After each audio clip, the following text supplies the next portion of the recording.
Kalau bapak saya sebabnya sangat konservatif, tidak tahu bangsa orang tempatan atau bangsa Cina lebih kurang sama mungkin.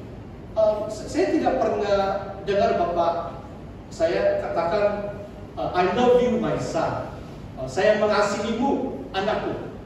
Tapi dari tindakan perbuatannya, saya sungguh-sungguh merasakan kasih sayang dari mendiang ayah saya. Tapi sebab dia orang konservatif, dia tidak pernah sebegitu. Demikian juga ibu saya. Saya tahu dia sangat mengasihi kami 4 adik-beradik, tetapi tidak pernah.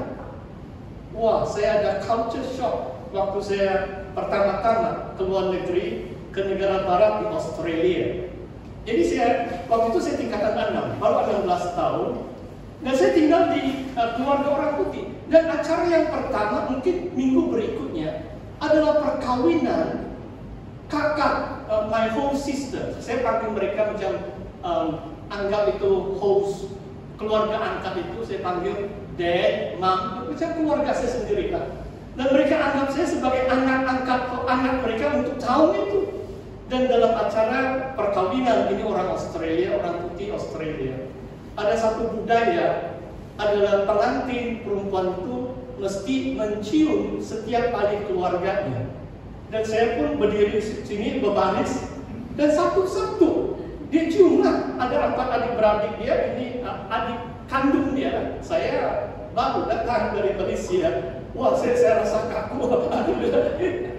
Dia bukan cium pipi, dia cium bibir. Hampir saya pingsan waktu itu. Culture shock. Dan itu perkara biasa untuk orang putih.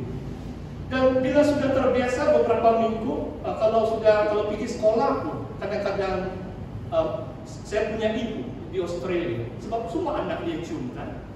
Masakan dia tidak mau cium anak angkat dia belum cium saya pipi lah. Begitu. Itu saya sudah terbiasa waktu itu.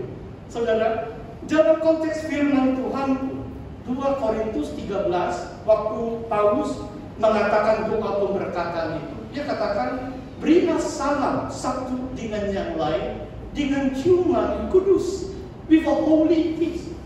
Budaya abad pertama mungkin orang Yahudi bersama bangsa-bangsa lain di mana Paulus menginjili, mereka biasa dengan memberi salam dengan ciuman.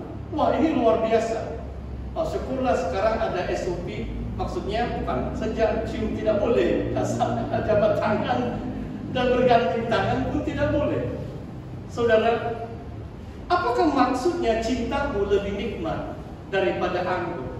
Saudara, bila saya baru mengenal Tuhan, di antara ayat pertama yang menjadi kegemaran saya adalah Roma 5 ayat 5.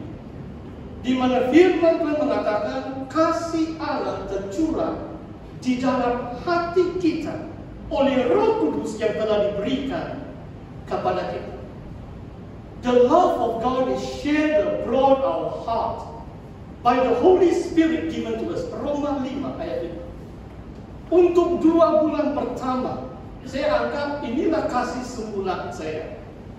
Setiap pagi saya bangun jam 4 pagi, saya merasakan kasih Tuhan. Dan bila saya membaca ayat ini, seolah-olah setiap pagi inilah ciuman kudus dari Tuhan. Cintaku lebih nikmat daripada aku. Tidak ada orang ajar saya angkat tangan, sebab mungkin hari Jumat saya terima Tuhan, hari Minggu baru saya pergi di gereja.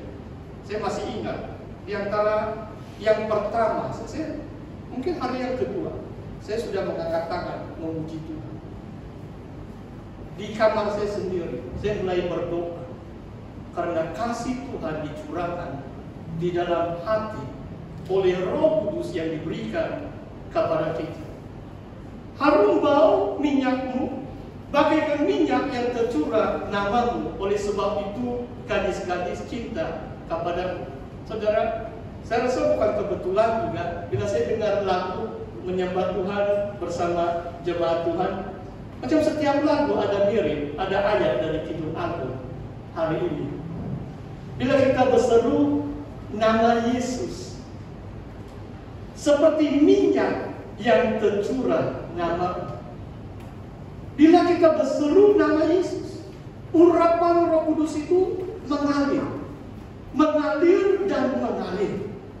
Waktu kita serukan nama Yesus, itu bagaikan minyak yang tercurah. Itulah sebabnya kita harus sentiasa mengasihi nama Tuhan. Wah, saya tidak tahu bagaimana inilah budaya Barat kan. Kadang-kadang mereka anggap ini sebagai perkataan yang kesat dan sebagainya. Saya tidak boleh terima langsung. Kalau ada apa wayang mereka sebut nama Yesus secara main dan pun saya tidak mau terima. Sebab nama itu adalah nama yang kudus. Jesus, nama yang penuh dengan minyak yang berbau harum tercurah karena namamu, dan gadis-gadis cinta kepada. Saudara, dalam perumpamaan dalam Injil Matius tentang perkawinan seorang mempelai laki-laki dengan 10 gadis. Ini cuma perumpamaan. Dan bila kita baca Kidung Agung pun saudara, jangan lupa ini ditulis oleh Raja Salomo 1000 tahun sebelum kelahiran Yesus. Dan Salomo pun ada 1000 wanita. Jangan kamu ikut teladan dia. Dalam Injil Matius pun itu perumpamaan. Sampai hari ini pun ada orang bertanya, dulu Raja Daud kawin lebih dari 1 Pak. Abraham pun ada 2 istri, Yakub pun 2 istri dan 2 gundik. Nabi Musa pun mengambil istri yang kedua. Itu perjanjian lama. Jangan kita hanya membaca perjanjian lama dan sekarang kita berada dalam perjanjian baru. Dan di sini mengatakan gadis-gadis cinta kepada. Saudara, kasih Tuhan dinyatakan kepada kita secara individu seperti gadis dari Sulam ini, tetapi juga kepada secara korporat. Bila jemaah berkumpul, setiap kita merasakan kehangatan kasih Tuhan. Sebab Tuhan dalam roh, dia menyatakan kasihnya secara umum kepada kita semua sebagai satu tubuh. Tetapi kasihnya juga tidak dibatasi. Setiap individu, setiap pribadi dikasihi oleh Tuhan. Sebenarnya kalau saya mungkin terlalu excited sampai saya lupa berikan tajuk perkongsian firman Tuhan. Tajuk yang besar tadi mengasihi Tuhan segenap hati. Tapi subtemanya adalah mengasihi Sang Raja atau mencintai Sang Raja. Sebab bahagian firman Tuhan ini menceritakan kisah cinta seorang gadis dari Sulam bersama Raja Salomo. Saudara, masih dalam bagian yang pertama ini. Tariklah aku di belakangmu, marilah kita cepat-cepat pergi. Sang Raja telah membawa aku ke dalam maligainya. Wah, ini pun luar biasa, saudara. Bila kita mengasihi seseorang, dan pastor baru hari Rabu bersaksi, mungkin itu ulangan lah itu, sebab banyak kali bersaksi lebih kurang sama, sebab pengalaman sama kan. Kalau ubah-ubah itu bohong itu kan. Waktu saya baru mengenal Tuhan, kalau mau pergi sembahyang, mungkin untuk 1 tahun yang pertama, banyak kali, saya tidak hitung berapa kali, saya boleh menaiki bus dari tempat asrama pelajar di university sampai di bandar 11 km, lebih kurang 5 waktu. Saya boleh menunggang bicycle, tetapi banyak kali saya jalan kaki. Dan saya ingat, wah kadang-kadang saya lari-lari. Bila kita mengasihi Tuhan, kita berlari. Saya tidak tahu kalau kamu ada dating, kamu mau jumpa boyfriend atau girlfriend, kamu sengaja lambat-lambat, saya rasa mungkin kamu tidak sabar-sabar, lari terus. Dan firman Tuhan di sini mengatakan cepat-cepat pergi. Adakah saudara mengasihi Tuhan pada hari ini? Tadi pemimpin pujian itu tidak sabar-sabar datang di gereja. Wah.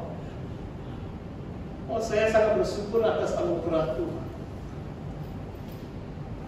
Sudah sekian lama melayani Tuhan. Setiap Ahad saya masih penuh kegembiraan, tidak sabar-sabar fajar mereka. Tidak sabar-sabar saya tunggu matahari terbit. Kalau jam 6 pagi ibadah, 5:30 pagi saya sudah sampai. Sebab Tuhan Yesus adalah kekasih jiwa. Dan saudara, saya bukan cerita yang macam dalam sejarah.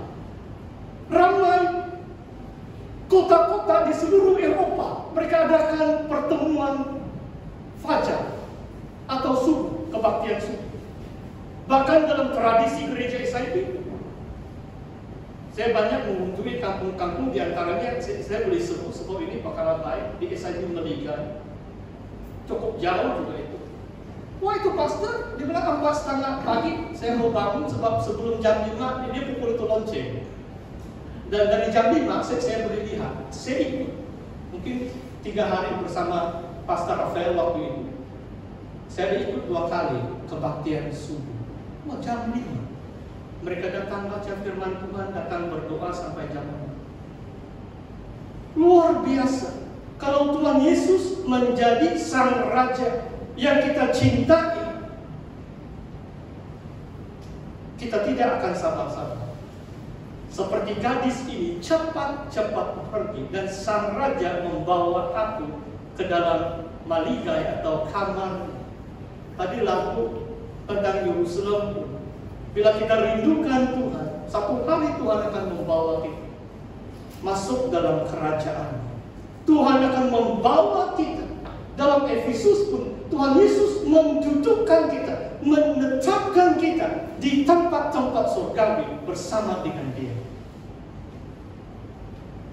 Dan di situ kita akan menikmati cinta kasih Tuhan. Kami akan bersorak-sorai dan bergembira karena Engkau. Kami akan memuji cintamu lebih daripada anggur. Layaklah mereka cinta kepadamu. Saudara, jangan heran. Kadang-kadang kita bersorak haleluya. Wah, pastor baru menonton balik ini multimedia SIP yang bila itu bulan 8 gitu, hari merdeka. Saya bilang, kenapa saya suruh mereka buka itu pelitup muka dan bersorak lebih haleluya? Tidak takut ke ini COVID-19. Ini harusnya menonton. Oh saudara, bila nama Yesus kuman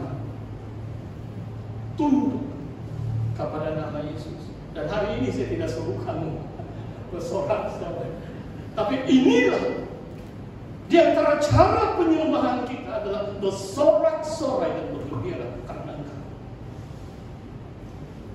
Dan kemarin saya bawa kereta di kampung saya untuk pergi servis, dan tapi saya menangis sepanjang perjalanan. Tiba-tiba saya rasa kasih Tuhan. Waktu saya memandu, kalau pergi servis ini mau pakai duit pikiran, kenapa mau menangis dengan sukacita? Tapi saya penuh ucapan syukur. Saya bilang, 3 kereta saya sudah habis bayar. Saya ada rumah lagi.